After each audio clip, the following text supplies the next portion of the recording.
Hello मित्रों, welcome back to my channel kitchen point. हूँ छू विजया चावड़ा। तो आज આપણે આ ગરમી છે, બહુ જ કાળઝાળ ગરમીમાં બચવા માટે આપણે આજે શેરડીનો રસ પીતા હોઈએ છીએ બજારમાં આપણે ઇન્સ્ટન્ટ લઈને, તો આજે આપણે ઘરે જ બનાવીશું અને ગરમીથી બચી શકીએ અને ઠંડકવાળો આપણે ઘરે જ શેરડીનો રસ બનાવીશું।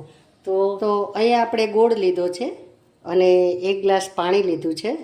કાળું નમક જે આવે છે તે આપણે લીધું છે, જેને સિંધો મીઠું કહેવામાં આવે છે, અને ફુદીનો લીધો છે અને લીંબુ લીધું છે અને આઈસ ક્યુબ લીધા છે બે। તો આપણે હવે એક મિક્સર જાર લઈ લઈશું। મિક્સર જારમાં આપણે પાણી લઈ લઈશું,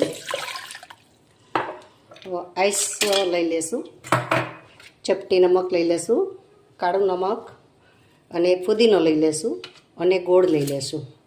બધું મિક્સ કરી દઈશું અને આપણે મિક્સર જારમાં મિક્સ કરી દઈશું। તો અહીંયા આપણે રસ બની ગયો છે શેરડીનો। જો કોઈને એવું લાગે જ નહીં કે આ ગોળમાંથી બનાવેલો છે, ઓરિજિનલ આપણે શેરડીનો રસ હોય તેવો જ રસ બને છે અને સ્વાસ્થ્ય માટે પણ બહુ સારું। તો અહીંયા આપણે એક લીંબુ લઈ લઈશું। તો લીંબુ આપણે મિક્સ ભેગું નહીં કરવાનું, આપણે જે રસ બની જાય પછી જ એમાં લેવાનું છે।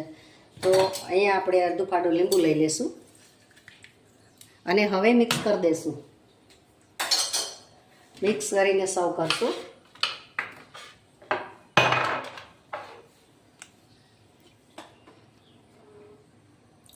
વાવ, જોઈ લો તમે, સરસ મજાનો શેરડીનો રસ બની ગયો છે। તમે પણ ટ્રાય કરજો અને બનાવજો। તો અસલ ઓરિજિનલ શેરડીનો રસ બનાવવા માટે મારી ચેનલને લાઇક, શેર અને સબસ્ક્રાઈબ કરજો અને બેલ આઇકન પ્રેસ કરજો અને અવનવા વિડીયો જોવા માટે બેલ આઇકન દબાવી દેજો। દાદી, આજે તમે શું બનાવ્યું? આજે તો આપણે શેરડીનો રસ બનાવવાનો છે। આપણે જે ઇન્સ્ટન્ટ બજારમાંથી લઈએ છીએ ને, તો આપણે આજે ઘરે બનાવવાનો છે। હોય જ નહીં? હા, બનાવ્યો છે, જો તું ટેસ્ટ કર, કેવો સરસ રસ છે। જો હું તો બિલીવ જ નહીં કરી શકતી, એકદમ માર્કેટ જેવો લાગે. માર્કેટ જેવો લાગે છે ને? હા. હા, તો શ્રોતા મિત્રો, તમે પણ બનાવજો અને મળીશું આપણે નવા વિડીયોમાં નવી રેસીપી સાથે। ત્યાં સુધી આવજો। Thank you for watching.